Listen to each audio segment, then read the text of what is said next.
मेरे दोस्त, एक पार्ट के बाद एक दूसरा पार्ट है जो कि इस प्रकार है। लॉर्ड विल्जली।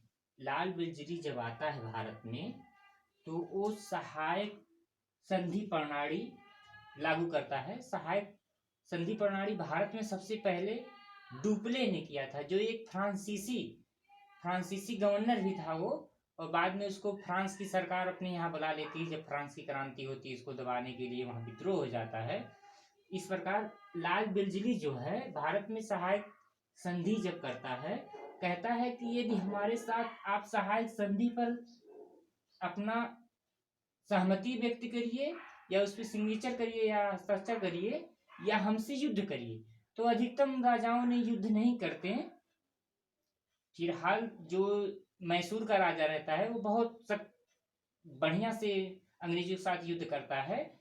सबसे पहले सहायक संधि प्रणाली पे सिग्नेचर करने वाले, मतलब उसको मंजूर, मतलब कि उस पर सहमति व्यक्त करने वालों में हैदराबाद के जो निजाम होते हैं वो थोड़ा डर जाते हैं सबसे पहले बेलजली से, क्योंकि बेलजली कहता है यदि सहायक संधि नहीं करोगे तो हमारे साथ युद्ध करो। और हैदराबाद के निजाम बहुत डरपोक होते हैं, वो तुरंत सहायक संधि पर सबसे पहले मतलब सिग्नेचर कर देते हैं, उसको स्वीकार कर लेते हैं। ये क्वेश्चन काफी बार पूछा गया है दोस्त कि सहायक संधि पे सबसे पहले किसने स्वीकार किया था, तो हैदराबाद ने स्वीकार किया था 1798 में। फिर उसके बाद मैसूर मैसूर क्योंकि चौथा चौथा मैसूर युद्ध 1799 में ही खत्म हो जाता है, जो कि 4 युद्ध सन वाइज है, वो बाद में हम आपको कभी पढ़ा देंगे।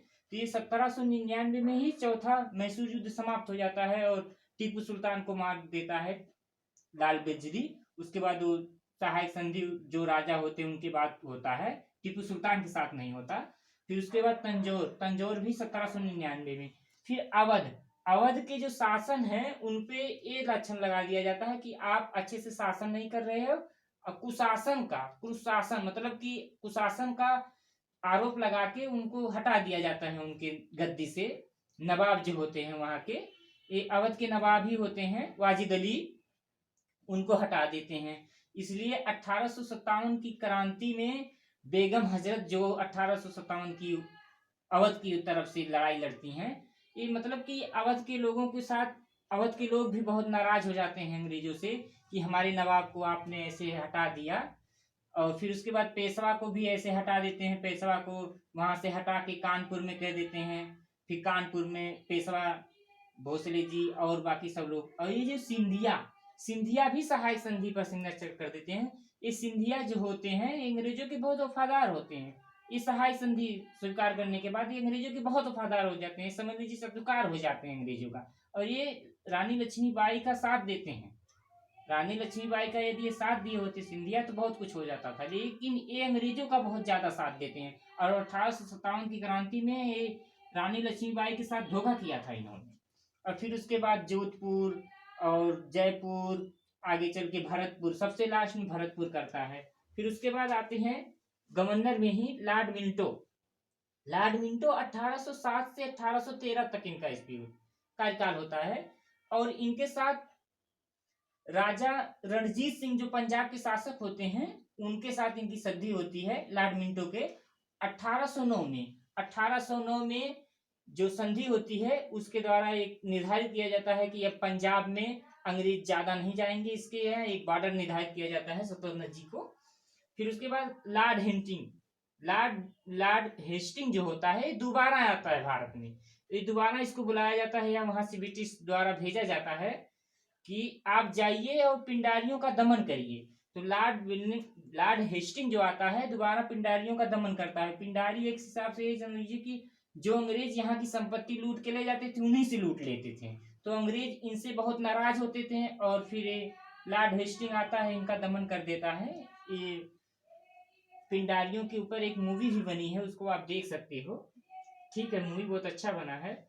और फिर आता है लॉर्ड हेस्टेक वो आता है और भारत में कुछ खास नहीं भारत के प्रति करता, लेकिन यह है कि भारत की जो क्रांतिकारी होते हैं समाचार के माध्यम से अंग्रेजों के विरुद्ध कुछ बोलना चाहते हैं उनको ये दबा देता है।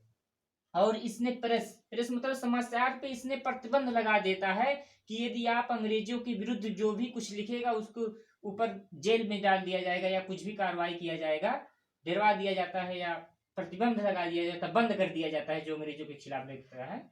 फिर उसके बाद आते हैं भारत का गवर्नर जनरल, क्योंकि अब पहले ये बंगाल के गवर्नर जनरल होते थे, धीरे धीरे विस्तार होते हुए फिर उसके बाद ये लॉर्ड विलियम बेंटिंग जो है, ये जो लॉर्ड विलियम बेंटिंग बहुत मतलब कि ये रूढ़िवादी के खिलाफ बहुत प्रखर होता है, और इसने सती प्रथा एक समझ लीजिए कि भारत के लिए एक महिलाओं के साथ अत्याचार किया जाता था, क्योंकि भारत की जो सभ्यता है कहीं ना कहीं पुरुषों के प्रति बहुत ज्यादा बढ़ावा देती है महिलाओं के साथ। ये जैसे सती प्रथा हो गया है और कुछ कुरीतियां हैं, महिलाओं को थोड़ा दबाया गया है हमारे यहाँ, तो ये कहीं ना कहीं हमको स्वीकार करना पड़ेगा कि हम लोग महिलाओं के साथ हमारे प्राचीन काल में कुछ अनितित किया गया है या अत्याचार किया गया है, कुछ भी कह लिया जाए।